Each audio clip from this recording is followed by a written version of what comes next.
ہر ایک کو اپنا اپنا درجہ اپنے اپنے شعبے میں ملا ہوا ہے۔ اسی طرح آپ دیکھیں حضرت خالد ابن ولید ہیں، میدان جہاد کے اندر، میدان کارزار کے اندر جس طرح کے جوہر انہوں نے دکھائے ہیں، تاریخ میں کوئی مثال ملتی ہے؟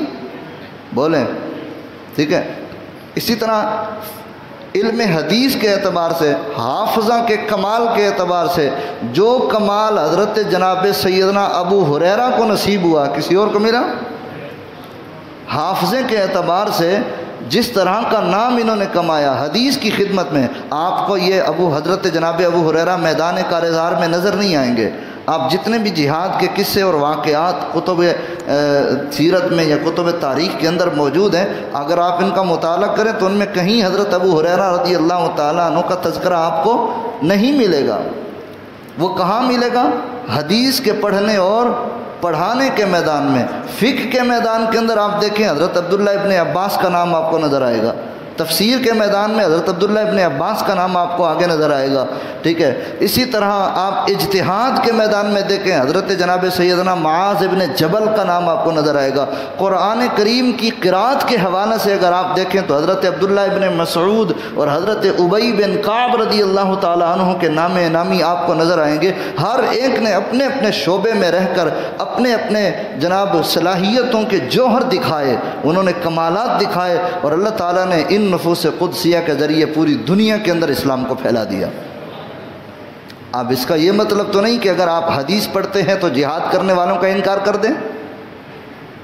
اگر آپ حدیث پڑھتے ہیں تو حضرت خالد ابن ولید کی قربانیوں کا انکار کریں گے تو یہ کیا عدل ہے؟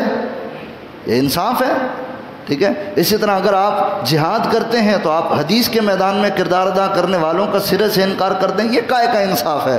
اس لیے ہم کہتے ہیں آئیں ذرا اہل سنت کے دامن میں آ کے دیکھیں۔ اہل سنت میں آپ آئیں گے تو آپ کو پتہ چلے گا صدیق اکبر کا مقام کیا ہے، آپ کو پتہ چلے گا فاروق اعظم کا مقام کیا ہے، آپ کو پتہ چلے گا عثمان غنی کا مقام کیا ہے، حیدر کرار کا مقام کیا ہے۔ اہل سنت ہی واحد وہ جماعت ہے جو آپ کو بتائے گی کہ توحید کیا ہے، جو آپ کو بتائے گی کہ رسالت کیا ہے، جو آپ کو بتائے گی کہ قرآن کا مقام کیا ہے، جو آپ کو بتائے گی کہ حدیث کا مقام کیا ہے، جو آپ کو بتائے گی کہ فقہ کا مقام کیا ہے، اصول فقہ کا مقام کیا ہے۔ اس لحاظ سے اہل سنت ہی واحد وہ جماعت ہے دنیا کے اندر جو ہر لحاظ سے قرآن اور سنت کے تقاضوں کے عین مطابق عقائد رکھتے ہیں۔ ورنہ دنیا میں جتنے بھی آپ دیکھتے ہیں مختلف مکاتب فکر ہیں، جو کوئی ایک چیز کو لے کر بیٹھ گیا سرے سے، کوئی اہل بیت کو لے کر بیٹھا ہے، صحابہ کا انکار کر دیا، کسی نے صحابہ کا دامن تھاما، اہل بیت کا انکار کر دیا، کوئی قرآن کو پکڑتا ہے حدیث کو چھوڑ دیتا ہے، کوئی حدیث کو پکڑتا ہے قرآن کا دامن چھوڑ دیتا ہے۔ اس قسم کے یہ آپ کو رویے نظر آئیں گے، لیکن کیا ہے، الحمدللہ اہل سنت واحد و جماعت ہے۔